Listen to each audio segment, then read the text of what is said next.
my God! Look at that! I've never seen that! That was amazing! And JJ is kicking his feet frantically. Boot to the midsection by B-Boy. He caught him in a vertical slot!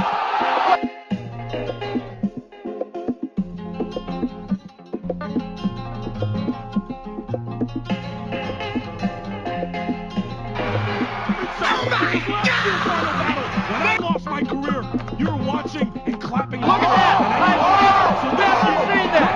That was amazing! And JJ is kicking his feet frantically. Boot to the midsection by B-Boy. He caught him in a vertical slot!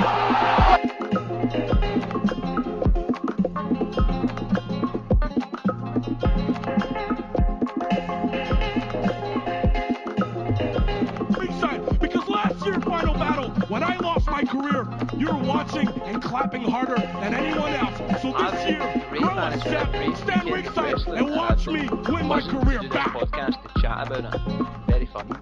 Have you been? Like I said to you, I kind of had this wake up in the morning after like marking out like the wee boy and kind of was like, was that worth it? Did I mark out too much? It's like kind of like sleeping with someone like it was really good, but then the next day you're like, should I have done that? Did I really enjoy Gargano? I've been That's what man. It's been a great weekend of wrestling, and I've been buzzing to do this podcast to chat about it.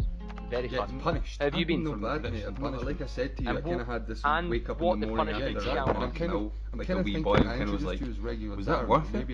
Did I mark out too much? You as Jobber.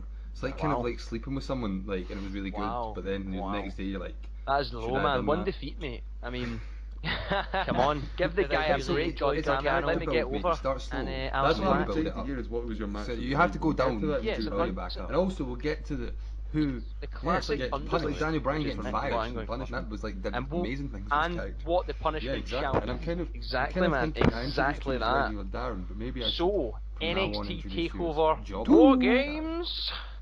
Yeah, it was Saturday night, so I watched some of it That's live low, on man. Saturday One night defeat, mate. with a I friend of mean, mine, and then I watched. come on, watched give some the of guy it. a break, goddammit. Let me get over. Start slow because I was and then you build it up. Did you watch it all? So you have to go down to build it back up. I watched it all in one go on Sunday night. Daniel I Bryan believe, just when I get like angry. watching was like did amazing things. Gandhi, like by the end that you were so tired and emotional. Exactly, man. Exactly that.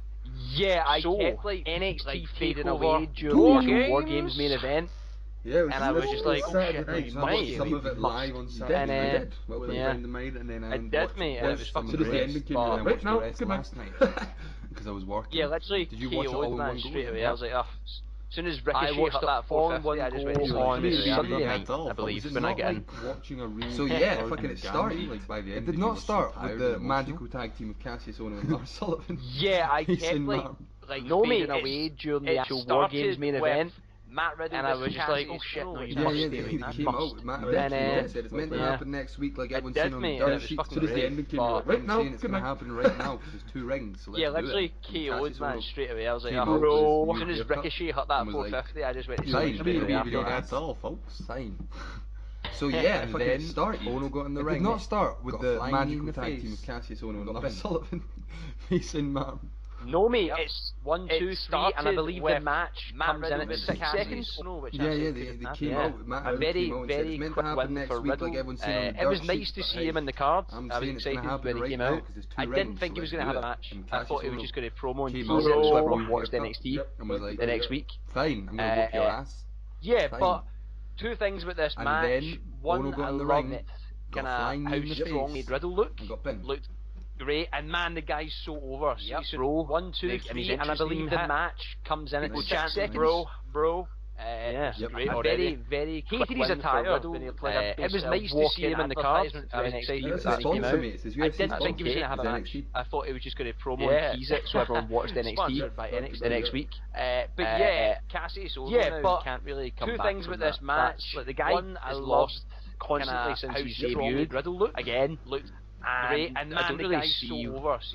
Like, he's just one of those bodies we spoke about before. That's in the middle, chanting, bro. Only do it over other This is the thing, like you said, I understand why they did it, because it makes Riddle look like a sponsor, mate. That's obviously the direction they want to go, and they don't probably want to have a slow push like they do with a lot of guys. But yeah, Cassius straight going into upper can't card really of come back NXT. from that. That's like the Could guy be main event has really lost quickly. constantly since he's which is debuted understandable. again. What And negative I don't really side to me see. is Ono.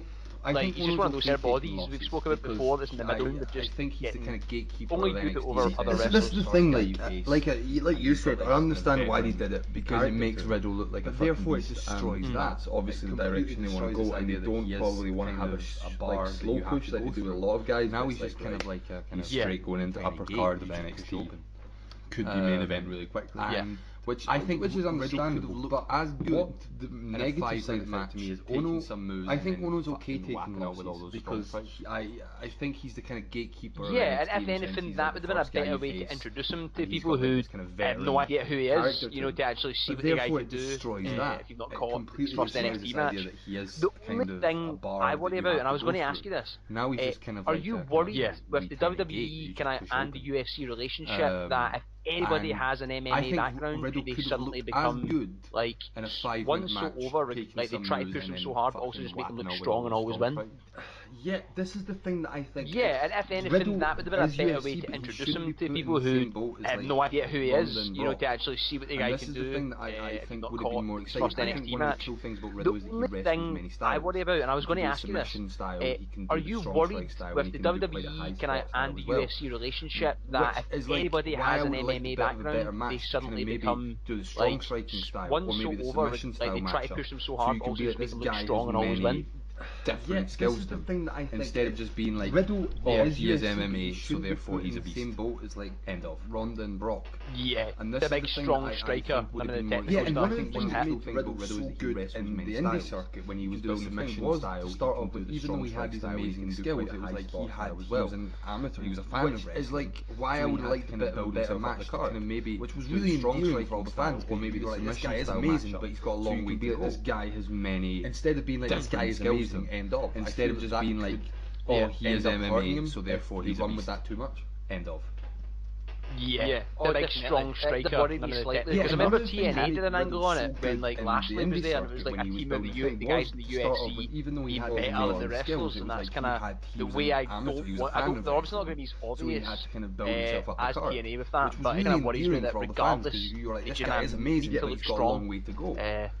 And not as impressive as actual wrestling background. So it did its job. That's the thing, it did its job, but what it didn't feel like a takeover segment. Oh, definitely. That's the thing that I slightly, because I remember TNA did an angle on it when like Lashley was there, and it was like a team of the guys in the UFC even better than the wrestlers, and that's kind of the way I don't want. I don't. They're obviously not going to be as obvious started with someone jobbing as TNA with that, but it kind of worries me that regardless, they kind of need to look strong. It seems like a very main roster thing. Not as impressive as actually when the Russians were playing wrestling background. So it did its job. That's the thing. It did its job, but what it didn't feel like a takeover segment. I ended up giving this a 5.5. That's the thing that I kind of felt hurt as not the opener to the card. It was like, whoa, okay, because takeover was meant to be this quite like strong pay-per-view indie style purely because I can't really classify it as a match. And it started with someone jobbing up, and I was like, it's only gonna one. I liked how happy I was happy that it seems like a very main roster thing to do, right, in a pay-per-view. The Russians, I'd rather have seen a 6-7 minute quick match. And he did this thing with the camera at the end where you could see Ono climbing up like he was gonna hit Riddle after, and I was like, that could be interesting if Ono was like, it wasn't my night or whatever, and they try and do a rematch, but they just made him look. Yeah, I've given it a 5 purely because I can't really classify it as a match. That would have been much better if Ono literally just only kind of at the back of the head and knocked how happy. Yeah, exactly. The match, looked really strong, but I just don't like it was a weird start. Like I'd rather have seen a 6-7 minute quick match. And they did this thing with the camera at the end where you could see Ono climbing up like he was gonna hit Riddle after. So the first, and I was like, that could be interesting if Ono was like, oh, crazy 4 it wasn't my night or whatever, and they're trying to do a rematch, but they just made him look championship absolutely weak, defended by Shayna Baszler against Kairi Sane. Yeah, that would have been much better if Ono literally just like elbowed him at the back of the head and knocked him out. Yeah, exactly. Not about the match. Yeah. But yeah, it was a weird start. But I think I predicted it almost. We're only going to get better. I think we both said that. Yeah. Hopefully it's a little. That's the best thing is we so the first have footage, match everyone. of the So if you want to go back to the last crazy podcast and and listen to me predict that, to go back and do it. It's the NXT Women's Championship being literally, defended by so I said Baszler would get the first one, and then Shane get it, and then it's the case of who would get the third one. Interference. I can't remember straight away getting the first, which led to Shayna Baszler getting the fucking first fall with a tap out. I think I predicted it almost quickly. I think we both said that can't do damage from the submission tap. That's the best thing is that we have footage, everyone. So if you want to go back to the last podcast and listen to me predict that. To go back and do it like fucking nerd. Oh man, that literally so I said Baszler would get the first one, and then Shane get it, and then it's the case of who would get the third one. Obviously, interference happened, and then which led to horsewomen again starting to get more interference. First fall with and so Dakota Kai comes out. I like it's not strong enough to beat the two horsewomen. So then Io Shirai comes out and mission tap now. Maybe the spot of the night. With an amazing moonsault. Any fucking person on the outside what an amazing moonsault looks like. Oh man, that looks and she rolled all the interference back and hit fucking with everyone. Kyrie's insane elbow and gets rolled in. And then the horsewomen again started to get more interference. And so Dakota Kai comes out. But it's not strong enough to beat the two horsewomen. So then Io Shirai comes out. For the first kind of big match on the card, maybe the spot of the night. It was a solid match. The only thing that bothered me was the horsewomen interfered so much. But all the interference ends up. And I just feel like it made no sense for them to interfere for Baszler's first fall, because that kind of made it look weak, as if she needs help to win this. If it was just for the final fall, I feel it could have worked a lot better. I mean, I guess I was usually for an opener, but overall, I thought Baszler, for the first kind of big match and bounds, because I've been pretty critical of her since she's it was a solid match. The only thing that a lot more bothered this match was but Kyrie the horsewomen interfered so much. I don't understand anyone who can't cheer. It made no sense for them to interfere for Baszler's first fall, because that kind of made it look weak, as if she needs help to win this. If it was just for the final fall, I feel it could have worked a lot better. Babyface I've ever seen. I said to you, overall, I thought Baszler has improved leaps and bounds, because I've been pretty critical of her since she's came in. We've seen this match many times. She impressed me a lot more this match. It looked as been, but Kyrie Sane just so great to watch. I don't understand anyone who can't cheer. But like you say, from starting off just here and you're ending with woo, please win, with two other wrestlers coming in.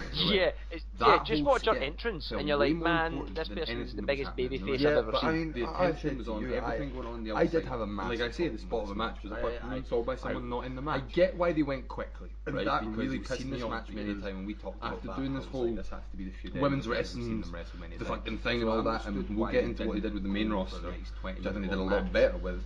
This just felt like from starting they're there, but we've got better things to get to. And I get that because of the card, because there's so many big matches. Felt way more important, but it just felt like an afterthought.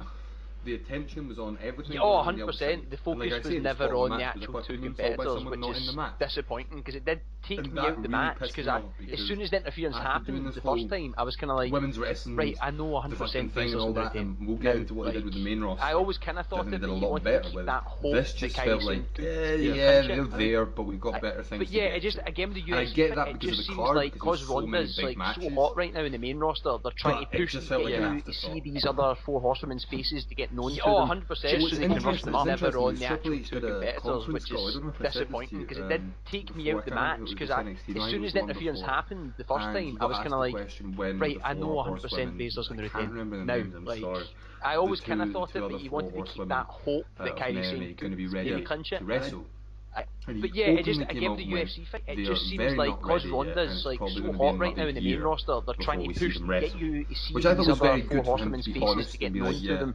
Just it's interesting because Triple H did and you can tell that, especially I can't remember the name. NXT, I think it was the one before. I'm not going to look up. And he got the blonde when the four horsewomen. Even her presence, you can tell she doesn't know what to do. Four horsewomen, like her body, she's got such a big body wrestle that you can tell that she's not really came out and went, they are very not ready yet. Fighter probably going to be in another year. I mean, she's probably we see them wrestle, which I thought was very good for him to be honest and be like, they're not ready and that's okay. And so I'm like, they're not ready for another year. Especially, why are you putting so much attention? I can't remember the name of it. It makes me feel bad that I'm not going to look up.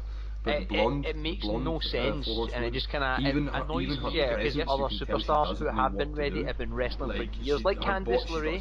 Where the fuck is she? That you can tell she's not really since she's even debuted. Why not utilise your talent that are ready right now? She's probably fucking shit. I mean, it could end up setting up. I mean, the one thing that could she doesn't. There's no presence. Then it might be Io Shirai. So I'm like, well, if they're not ready for another year, awesome. Why are you putting so much attention on them? Yeah. Oh, hell yeah. Yeah. That would be great. It makes no sense, and it just kind of overall though the match. Other superstars not who have been ready have been wrestling for years, like Candice LeRae. That's what I said. This is when I ended up putting. Since she's even debuted, why not utilise your talent that are ready right now? Matches that have. But I mean, it could end up setting up. I mean, the one thing that could be a good thing is story continuation and booking of like not really giving you a match, giving you everything but a match. Which would be awesome. And I was like, this isn't Takeover. Takeover, the whole point is meant to be the matches that would be deliver great. To end the storyline, or to like just give you the match. Overall, the stories though, are in the match. You know what I mean? Not too bad, but so I was worried at this point, and I ended up giving this that's what I said. This is when I ended up putting. Ended up stopping for when I was watching live because I'm getting worried. I gave it a 6 because now it's in 2 matches. Just because the interference really frustrated me so early on. Story continuation, booking. It means like that way really wrestlers don't have a chance to get a title, which is why I watched and I was like, the product. This isn't Takeover. Takeover, the whole point. Yeah, and the horseman thing kind of annoyed me, but there was some great moves in it. Just give you the match. Great spots, and I thought both competitors so I was were absolutely brilliant for what they were given. So yeah, not too bad. But so then, now I'm going to be honest before we get into the next 3 gave it a 6. Massive matches. Just because the interference really frustrated me so early on. I couldn't decide. It means that way wrestlers don't have the chance to actually, which is why I watched the product. Yeah, should I get into this now? Yeah, I'm going to do it. Yeah, and the horseman thing kind of annoyed me, but there was some great moves in it, great spots, and I thought both competitors were absolutely brilliant for what they were given. So yeah, not too bad. So big. Then now I'm going to be honest before we get into the next 3 fucking massive matches. I changed my ratings for these matches, but they're all very similar. I ended up deciding very similar, very torn about how very heavy spot-based matches. Yeah, should I get into this now? Yeah, I'm going to do it. And so I think this is one to talk about when it gets to War Games, but the crowd, Takeovers and how they didn't wanted to love it. But by the end, we're so wanting to love it, and these 3 matches that they were fucking knacking to were so big in themselves that and I actually think another maybe swapping Velveteen, the NXT Championship end up match and the Gargano going well match around so hyped, but they're all very similar. They ended up all feeling very similar in their style. But yeah, it was a weird one because it's the first one, because I think the styles of matches they book them quite well, that they're very different usually. And I will talk about tag matches in there and all that. Crowd, I think, but this wanted to love it. Big one-on-ones, one after the other, wanting to love it and wanting to similar everything. They were fucking knackered of one strong heel and one strong face. And I actually think that maybe swapping Velveteen, the NXT Championship match and the Gargano Aleister Black match around might have helped things.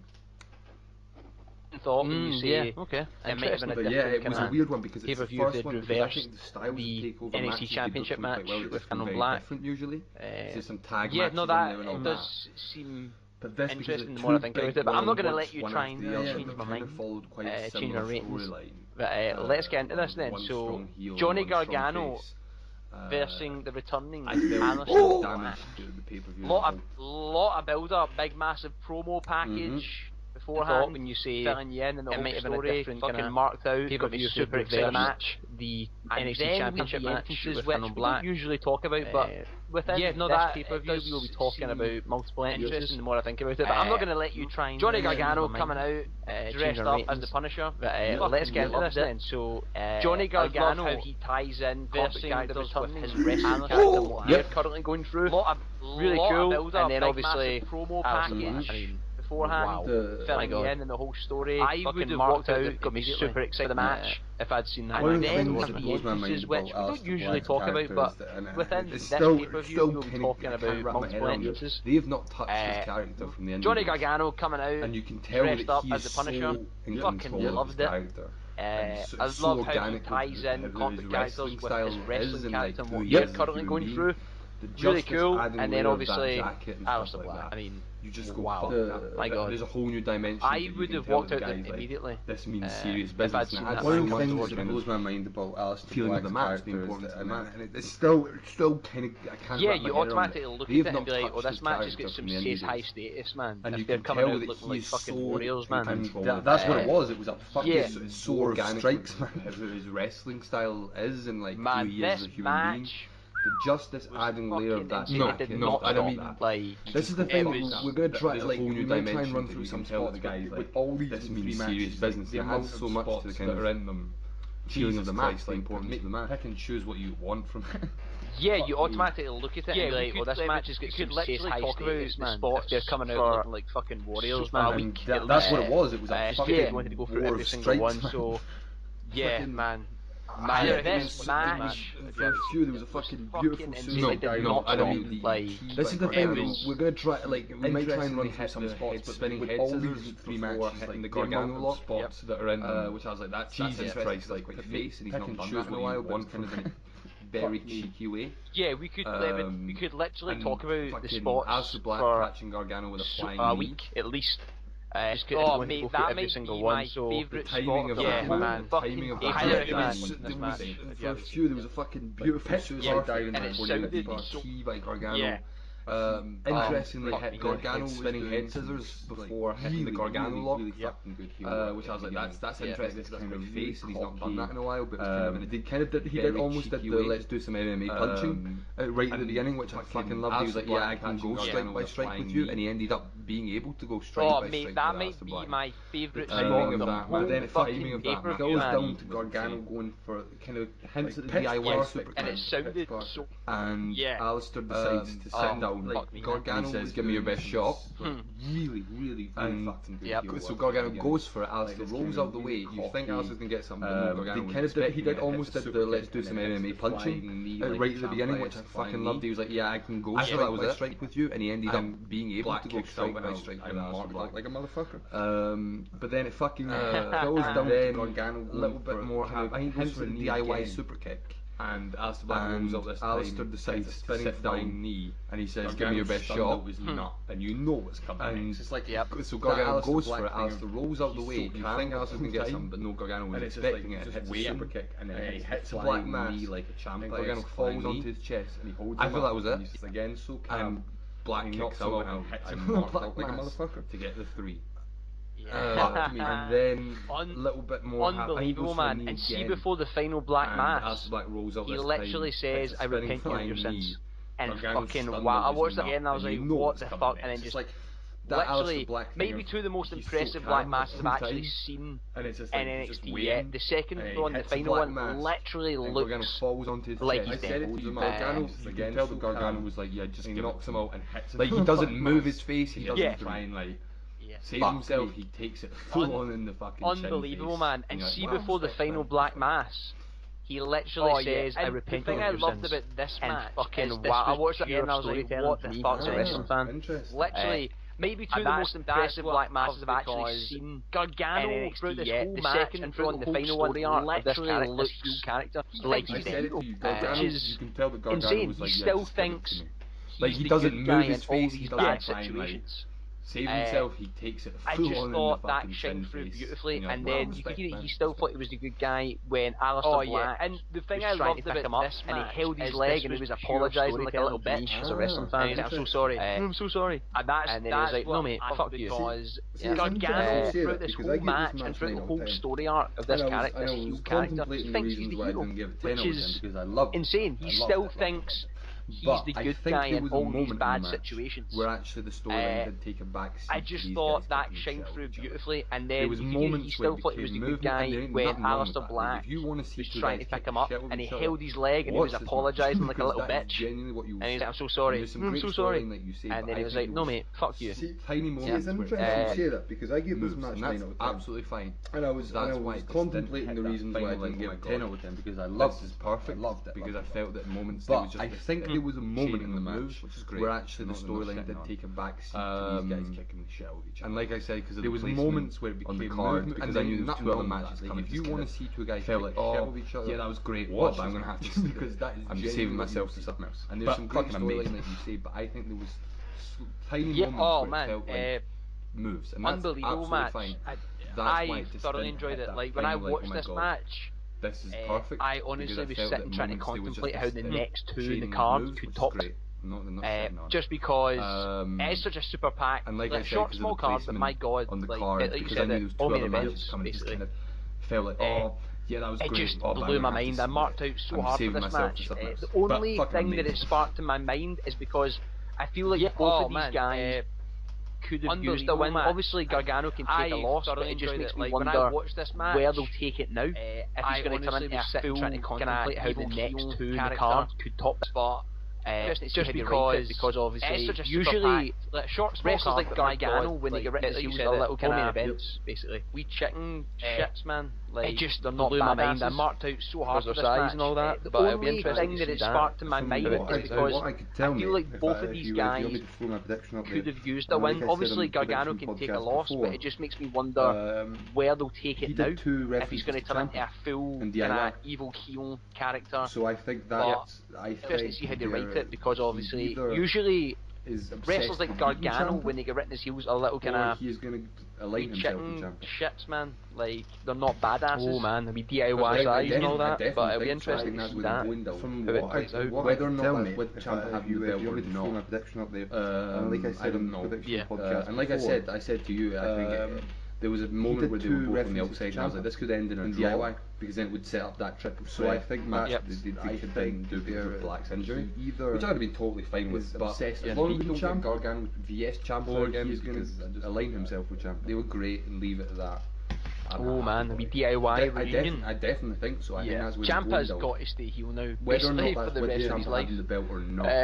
He's just so fucking good. So what did you give like this match? Did you give 9.5? There was a moment where they were both on the outside, and I was like, this could end in a draw, because then it would set up that triple threat. That's an impressive rating, and I give it an 8.5 because of Black's injury. Yeah, which is still fucking really high. Absolutely amazing match. Yes, champion again. And like I say, if you want to see 2 guys beating the shell of each other, go and seek out this match, because you're definitely going to see that. Yeah, Ciampa's got to stay heel now, basically for the rest of his life. Brings us to the next match, mate. So what did you give this match? The challenger, your boy, Velveteen Dream.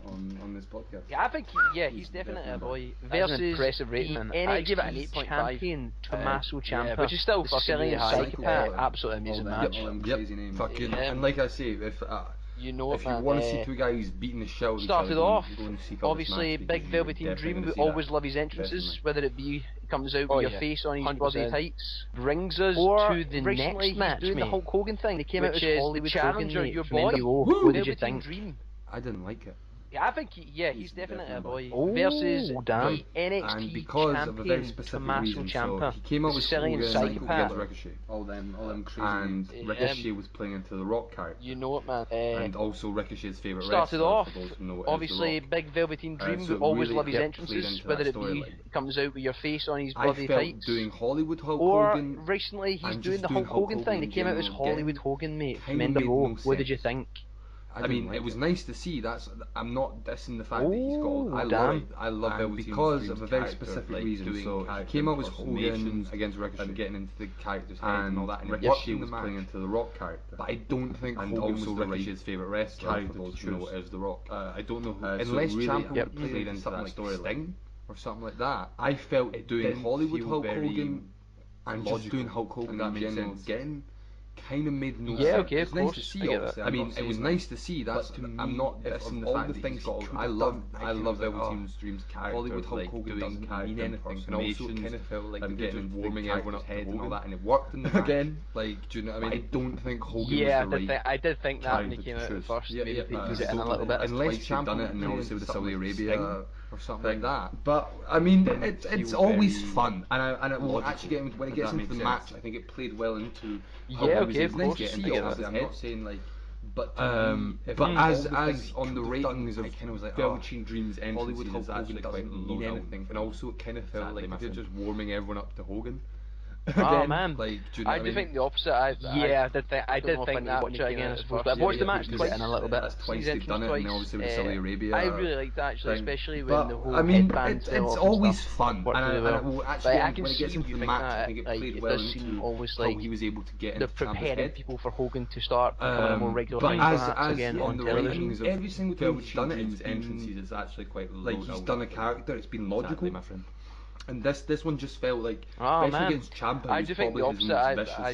I don't know if I need to watch it again, I suppose, but I've watched the match twice. Just kind of like of all the things you could do, doing another Hogan really impression, actually, especially when like, the whole headband fell off and doesn't stuff. feel Worked really well. Logical. But I can see you think that was my issue like, with it it does seem always like because I can deal with they're talking about preparing Hogan people to for an Hogan extent. to start becoming a more regular thing, Even perhaps like again on television. I don't know, like single time he's not done Savage yet, and I think that's to do with like he's done a character. It's been logical. And we'll talk about this one just felt like, very sad, especially against Ciampa, who's probably his most vicious.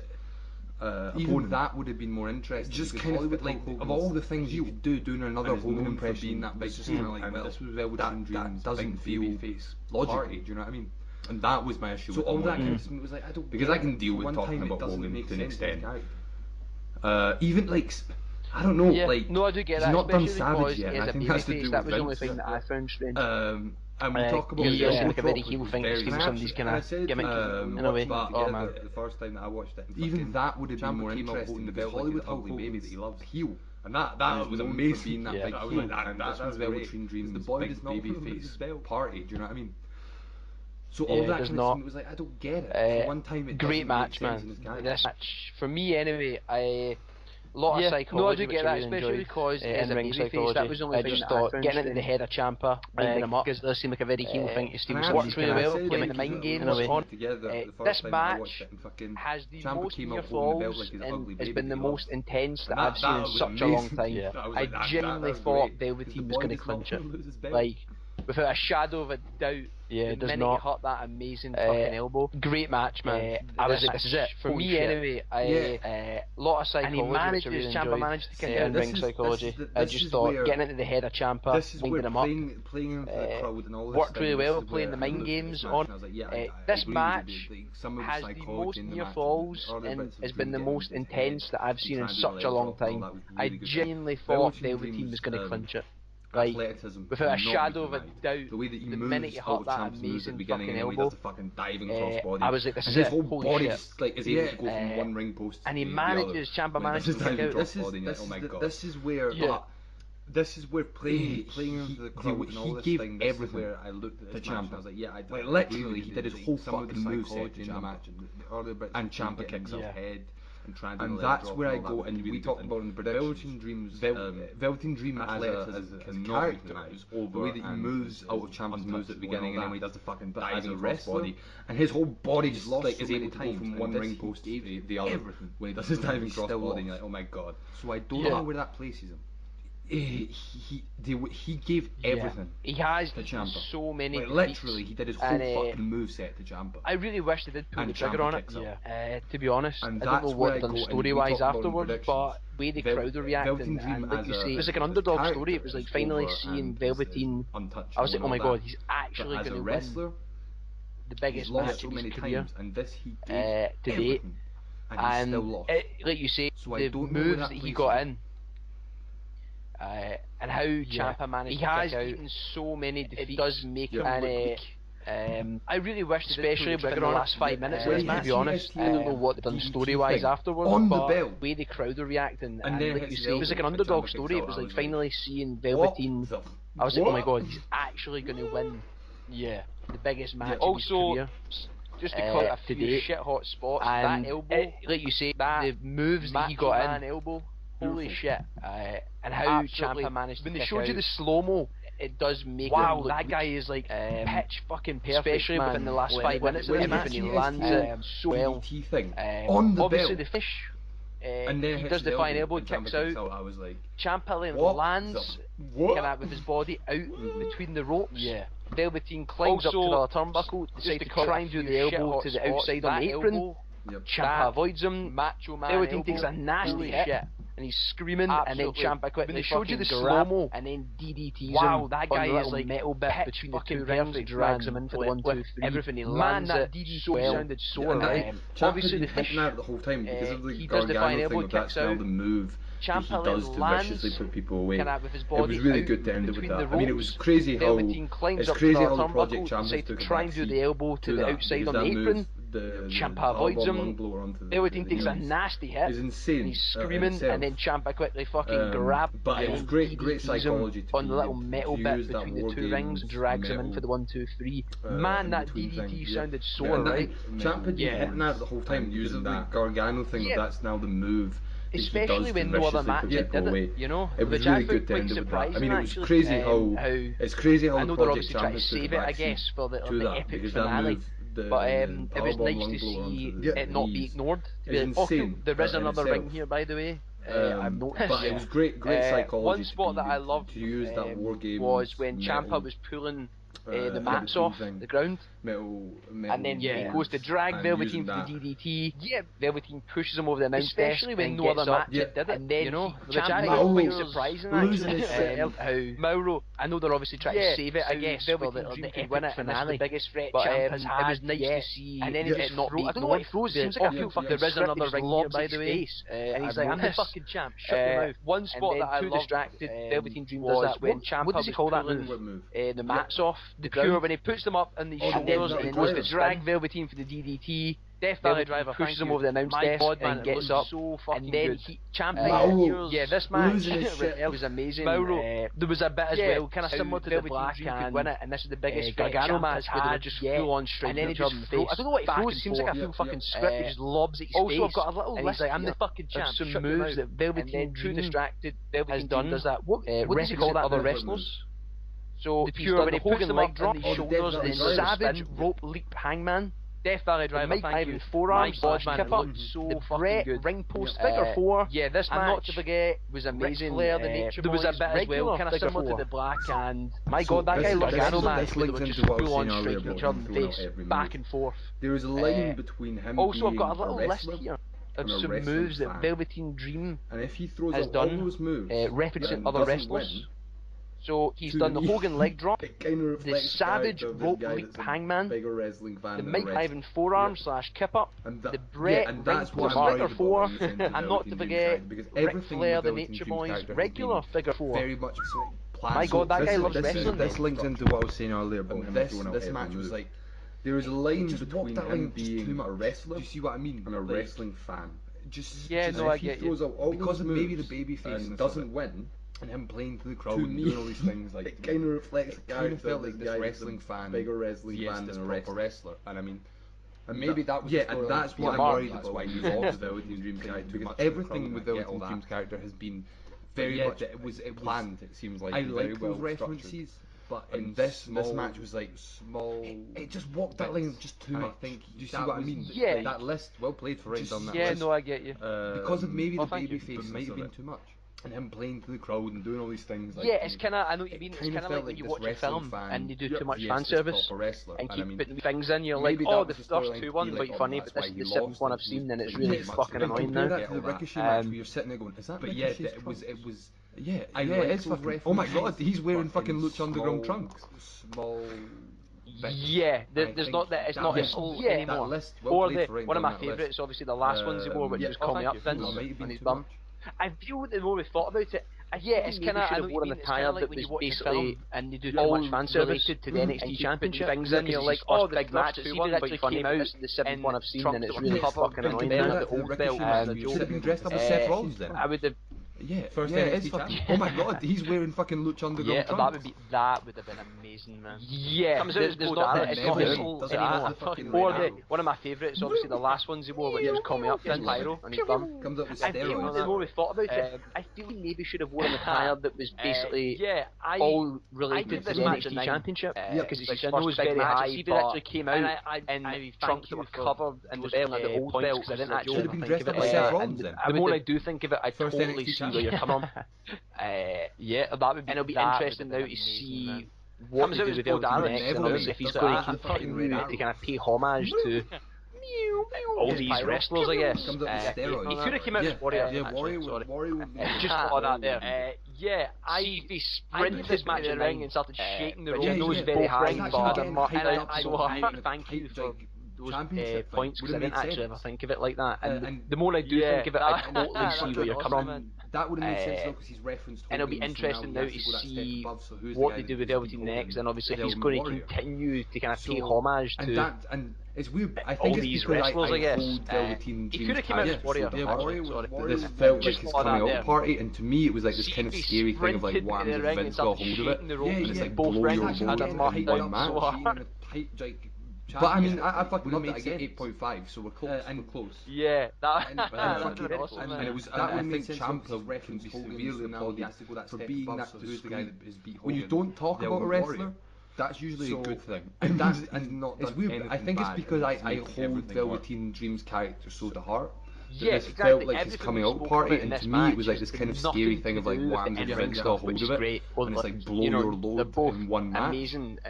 This was surprising. This was but my I mean, I fucking loved it. Mine was asked about Johnny Gargano. We're close.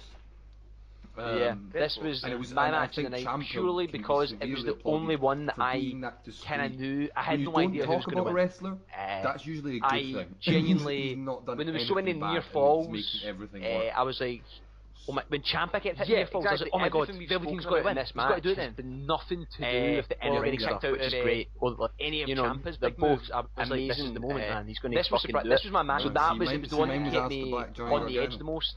And literally made me shout out loud my match by myself, purely because it was the only one that I kind of knew. I had no idea who was going to win. Two great matches in a row. Genuinely, when there was so many near falls, like. By this point, I was when Ciampa kept hitting your falls, I was like, oh my god, Velveteen's got to win. He's got to do it then. There's no way.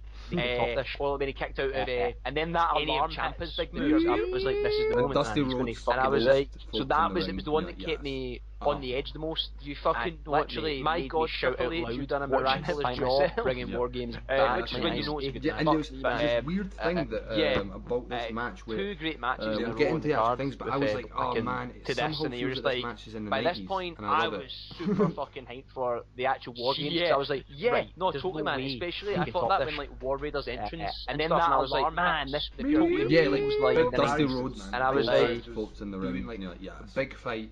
And a big storyline. Like, my god, Triple H, you've done a miraculous job bringing War Games back, might I say. Yeah, and I don't know why, about this match where we'll get into the actual things, but I was like, try and starts off again, and I love it.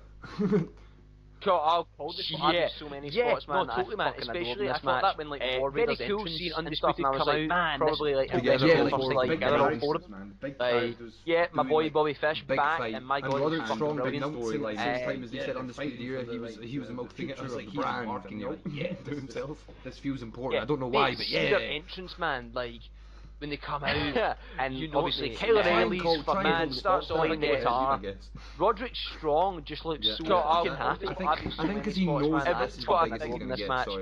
Very cool seeing Undisputed come out, probably like together for the first time together, all four. Undisputed Era have been one of the most exciting things in wrestling. My god, in a long time. And I actually was so worried. I was like, he's marking out. But you know what? He's fucking great. Their entrance, man, like. When they come out, played, man. I mean, and obviously Kyle O'Reilly's fucking sort of, he doesn't playing the guitar within this. He just has to be a fucking killer in the ring. Fucking happy. I think because he knows that this is yeah. What did you think of War Raiders' mental entrance coming out here? And then and what, man? Undisputed Era have been one of the most exciting things in wrestling. WWE for me in a long time. Because I think Hansen is just amazing. And their look, man. You know what? And I really like actually. When we were watching Survivor Series in AOP, well played, man. Just like the guy struggles to get character, sort of he doesn't really need it. And it's the same with Sanity. I was talking about the killer in the ring. Sanity totally works, but War Raiders. But yeah, what did you think of War Raiders' mental entrance coming out here? I love the face paint, and then when Pete Dunne's entrance hit, anything that Hansen does, I was like, oh fuck yeah, I'm so into this match. Because I think Hansen is just amazing. And their look, man, like, and I really like when we were watching Survivor Series in AOP, you just like, just you wait, you know, War Raiders, and it's the same with Sanity. I was thinking about Mauro being an amazing commentator, like he is. War Raiders, it is so important how you pick your order for War Games. good, man. I love the face paint, and then when Pete Dunne's entrance hit, and he came out with the face paint, I was like, oh, fuck yeah, I'm so into this match already. Adam Cole was the being the leader. Yeah, this was that is exactly what that match was about. This was so all about strategy, man, because if you get this wrong, you're going to get the shit kicked out of you. I thought it was badass that Adam Cole, the captain, the leader, being an amazing commentator, was like, I'm first, I'm going in. So important how you and it was him and Ricochet, and they had that standoff moment. Some teams pick their and strongest Adam guy Cole's first, like, you're the champ, come into my ring, mate, you're the champ, I'll let you in, and he literally well starts to clear in, and obviously he isn't going to let him in, and just starts beating the shit out of him. And this was that so exactly what that match was about. This was so all about strategy, man, because if you get this wrong, you're going to get the shit kicked out of you. I thought it was one ring, then quickly jumped onto the other one, and then did a fucking split, and I was like, who did that? Was like, and then Kyle O'Reilly, Undisputed did this really funny thing where he kind of pretended like they were fighting over who was going to go next, but he actually the whole time they knew. You're the champ, I'll let you in. And so Kyle O'Reilly and he literally starts to clear in, and obviously he isn't going to let him in. They all try to leave the cage, and they're like, I think there was a really clever thing in the way that they booked it when it came to. He literally had a spot where he went to jump in the ropes from one ring, then quickly jumped on the other one, and then did a fucking split, and I was like, who the fuck can you do that? And then Kyle O'Reilly and Undisputed did this really funny thing where they kind of pretended like they were fighting over who was going to go next, but actually the whole time they knew. And so Kyle O'Reilly came up next, and I was like, that is genius storytelling, because they're the guys who have been beating. They all try to leave the cage, and they're like, I wanted to say that through the match, right? That was the one thing that I was like, these guys know this match inside and out, man. Like, the amount of times they were in control of this match, in comparison to Team NXT, especially at the beginning, it just showed sheer experience and preparation. Especially they had so much preparation time, they could spray paint their own chairs. I had one. There was one thing that I couldn't help but I was like, that is genius storytelling. And I was trying not to been in this match before. The War Games, and you could tell that through the match, right? That was the one thing that I was like, these guys know this match inside and out, man. Like, the amount of times they were in control of this match, in comparison to Team NXT, especially in the beginning, it just showed sheer experience and preparation. Especially they had so much preparation time, they could spray paint their own chairs. I had one. They got the one thing I couldn't help but not enjoy, and I was trying not to. They got 8 referees out, they fucking cut one chain off. Survivor Series match, mate. Does create this thing where it's like, so the new guy comes in, gets his moves in, dominates for a bit. Then the new guy comes in, fucking long with it. And they cut it out. Then the new guy comes in and I was like, now I can enjoy this match for a match, because now I don't know how it's and it's fine, because that's obviously how a War Games match goes. Yeah. I guess that is like that kind of almost like a formula, I guess. They got the bolt cutters. It's kind of has to be done for this match because you can't get that early pinfall, or I always more interested in elimination in terms of actual when you pin Ricochet's out. I feel that would be interesting as fuck. He took so, but yeah, I do get it. I do get it. My God, when War Raiders came into it and started hitting the tag moves, I mean, Hanson's springboarding just doesn't make sense to me. And the fact that he did it twice, I guess that is like that in the match, I was like, how are those ropes not broken? And how is his feet that stable? And what? Because you can't get that early pinfall or mental. I always feel then obviously with the Kyle O'Reilly in terms of beating the shit out of Ricochet, doing a lot of double teams, and obviously the bit about Kyle O'Reilly is how low he wrestles. But yeah, I do get it. But I mean, when War Raiders came into it and started hitting the tag moves, I mean, Hanson's springboarding just doesn't make sense to me. And the fact that he did it twice in the match, I was like, how are those ropes not broken? And how is his feet that stable? And what? Amazing. Comes and dominates for a bit. And then then obviously we've got Kyle O'Reilly and Adam Cole beating the shit out of Ricky, doing a lot of double teams. And obviously the bit about Kyle O'Reilly is how low he wrestles. He wrestles because he does jiu-jitsu. He's float kicks, everything just looks amazing, and then Hanson comes in, Pete Dunne tries to get out first, my God, and that's like a bullshit as well, because half of that is all because of his selling and how loose he can make his body, man. Like, it literally looked like he was just dead, but man, he picks up, and see the two he does to like, the upper bit of his back, almost neck. And for anyone who hasn't seen Ring of Honor, or any WWE and Raw fucking, he hits some amazing backbreaker moves, War Machine, tag moves happen. And I love that shit. I actually had it written down in my notes that he made then Ricochet look Bobby like a Fish comes in, locks My God, and that big up Ricochet as well, because half of that is all because of his selling and how loose he can make his body, man. Like, he's been literally on the shelf for like 6 plus months. He was so ready. See like, the two does to that, and the upper bit of his back almost none at all. He was then Raw comes in, and Raw fucking, then that's when all the fucking legs and stuff. War Machine. But then when Pete Dunne finally, I love that shit. Brings out the weapons and love that shit. Then Bobby Fish comes in, locks Pete Dunne out. I love as soon as Bobby Fish gets him, he goes for Bobby Fish's leg. Because that's where Bobby Fish has been injured. I was like, yes, this is like great. On the shelf for like 6 plus months. He was so ready. Like there was no rest. And they did this great bit where then you had Pete Dunne had Pete Dunne and Mission Guy in the match. And all Undisputed Era had chairs, legs and stuff at points. And they were standing in one ring, and all the rest of them in the other ring. And they were literally like, you can't get to us. Bring it on. Is Pete Dunne gonna submit? And then Ricochet jumps on Pete Dunne, jumps over and stops. He goes for Bobby Fish's leg.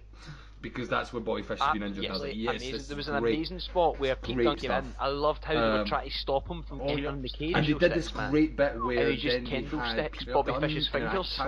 And then obviously grabs Adam Cole, fucks his hand against the stairs with a kendo stick, comes in, and then just literally, as if he's got a sort of fucking sword, just literally kills all 4 of them. Pete Dunne gonna submit? Yeah, and then they've all got weapons. Great spot where Undisputed all stand up and they're surrounded by Team NXT with chairs. There was an amazing spot where Pete Dunne came in. I loved how they were trying to stop him. So then the War Games match started. And he just kendo sticks Bobby Fish's fingers.